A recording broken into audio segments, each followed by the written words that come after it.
Nag-isip ka pa rin ba ng ulam na lulutuin? Meron akong option para sa'yo. Pork hamonado. Ang sarap nito at ang dali lang gawin. Sa unang tingin, para lang yung pork adobo. Na mala estofado yung dating dahil nga manamis-namis yung lasa.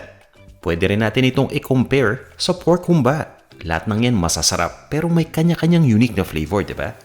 Para sa akin, okay itong pork hamonado dahil bukod sa masarap na, sobrang simple pang lutuin.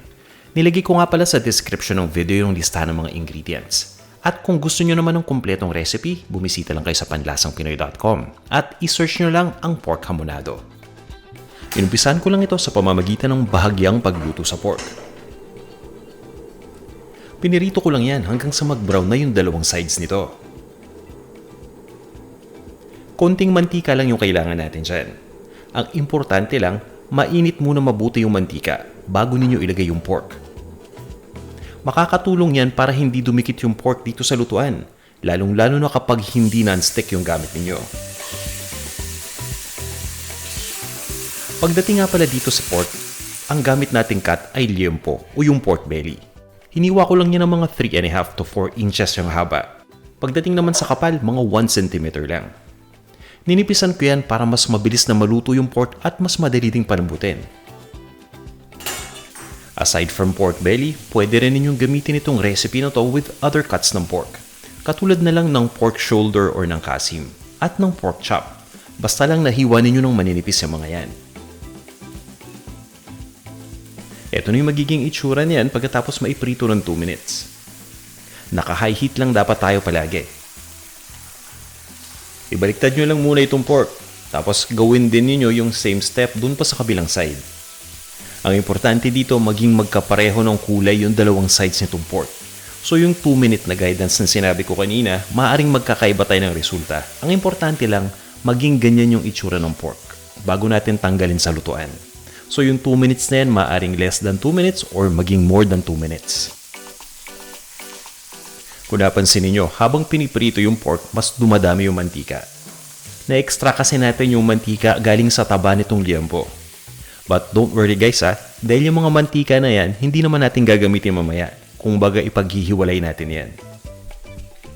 At dahil marami nga itong niluluto kong pork, 2 batches yan. So itinuloy ko na rin yung pagluto dun sa pangalawang batch. Same thing lang. At once na maprito na lahat ng pork, tanggalin nyo na yung mantika. Hindi na natin kailangan yan for this recipe. Pero magagamit pa ninyo yan sa pagluto ng mga ibang dishes in the future. Habang tinatanggal ko yung mantika, yung pork nakarest lang dito sa plato ng mga 5 minutes. Kaya naman nung nilagay ko uli dito sa lutuan, mapapansin ninyo may mga juices na kasama. Yun yung liquid, juice galing sa pork yan. Hindi yan mantika. Isama nyo yung juice dahil napakalasa niyan. At naglagay na nga din ako dito ng soy sauce, pati na rin ng pineapple juice. At isinusunod ko na rin dito yung bawang. Ganyan lang kasimple magluto nito. Yung pagprito lang kanina yung kailangan natin ng atensyon. Dahil ngayon, tuloy-tuloy na yung paglagay natin ng mga sangkap. Kagaya na lang itong bawang, crinash ko muna to. At once na makrush na, tsaka ko na to chinap. Yung size ng paghiwa sa bawang nasa sa inyo na. Pero syempre, mas okay kapag mas maliit yung hiwa para mas ma-extract yung flavor. Or pwede rin kayong gumamit ng tinatawag na garlic press na katulad niyan. Mas less effort ito at mas sigurado talaga na may extract yung lasa sa bawang. Sinunod ko na rin ilagay dito yung buong paminta o yung tinatawag na whole peppercorn. Etong sangkap na to ay karaniwang ginagamit sa pagluto ng pork adobo. Kung gusto niyo na mas maging malasa yung paminta, pwede ninyong ilagay itong fresh na whole peppercorn dito sa almeres para makrack lang muna ito. Or pwede kayong gumamit ng ground black pepper. Nilagay ko na rin dito yung pinya o yung pineapple chunks natin. Kalahati lang muna, dahil yung kalahati ilalagay ko mamaya towards the end of the cooking process. Itong pinya na to na gamit ko ay yung nakalata, pero kung meron kayong sariwang pinya na available, feel free to use it. Hiwain nyo lang ng kaparehong laki. Yung reason nga pala dito sa pinya kung bakit kalahati lang yung nilalagay natin. Yung kalahati kasi mamaya gagamitin na lang natin yun na parang garnish dahil matingkad yung kulay niyan. Itong unang batch kasi ng pineapple chunks, magiging dark yan mamaya habang pinapakuluan natin ito. At speaking of pagpapakulo, tinakpan ko lang muna yung lutuan para pakuluan itong liquid. Once na kumulo na, bahagyang hinahalo ko lang yan at itinutuloy ko yung pagpapakulo dito hanggang sa maging malambot na yung pork. Ang importante dito sa ating pork hamonado, dahan-dahan nating lutuin yung pork. Kaya naman hinihinaan ko yung apoy to the lowest setting. Kung baga simmering na to. Sinimmer ko lang to ng mga 30 minutes. After 30 minutes sa pagkakaluto, maaamoy ninyo ang bango-bango na. Binabaliktad ko lang muna to. Kung mapapansin ninyo, yung bahagi ng pork na nandun sa ilalim, mas darker kumpara dun sa nasa ibabaw, di ba? Kasi nga ito yung nakasubmerge dun sa liquid o dun sa sauce. So kailangan lang nating baliktarin para nang sa ganun maging pantay yung pagkakaluto, pati na rin yung kulay. Takpan nyo lang uli yung lutuan at ituloy nyo lang yung pag-simmer hanggang sa maging sobrang lambot na ng pork belly. Itong niluto ko, inabot ako ng mga 1 oras total sa pagpapalambot. Depende yan sa quality ng pork na gamit ninyo. Kung medyo natutuyuan yung sauce, tapos hindi pa ganun kalambot yung pork, pwede kayong magdagdag ng tubig dito. Hindi sapat yung pagtingin lang dito sa pork para malaman kung malambot na ba to o hindi. Kaya kailangan i-test ninyo to. At dahil nga gusto kong maging sigurado, tinidor yung ginamit ko sa paghiwa.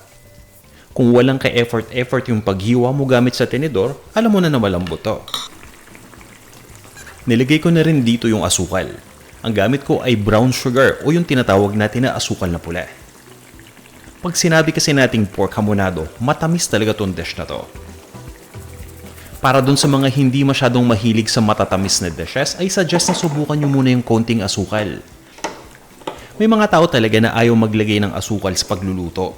Kung isa kayo sa mga yan, ay suggest na iba na lang ang lutuin ninyo. Imbis na hamonado, siguro mag-pork adobo na lang. Ito na rin yung pagkakataon para ilagay natin yung mga natirang pineapple chunks. Kung mapapansin niyo, nagbibigay ng contrast itong bagong batch ng pineapple chunks na nilagay natin. Dahil yung naunang batch hindi na nga natin makita dahil naging dark na yung kulay. Mas nakakatulong to para mas maging mukhang appetizing yung dish. Ituloy nyo lang yung pagluto dyan ng mga 2 minutes. And I suggest na iserve ninyo to na may sauce para pwede ninyong isabaw sa kanin. At once na maluto na yung inyong pork hamonado, ilipat nyo lang sa isang serving plate. Isama nyo na yung sauce dyan. O ganyan lang kasimple. Kung meron kayong mga katanungan or mga suggestions at feedback, mag-comment lang kayo Ito na, ang ating pork hamonado. Sana subukan nyo itong ating recipe at bisita rin kayo sa panlasangpinoy.com para dun sa kumpletong detalye. Pa-comment din pala kung saan yung location nyo ngayon. Pakilagay kung saang bansa at saang city para naman at least may idea ako, diba? O tara, kain na tayo!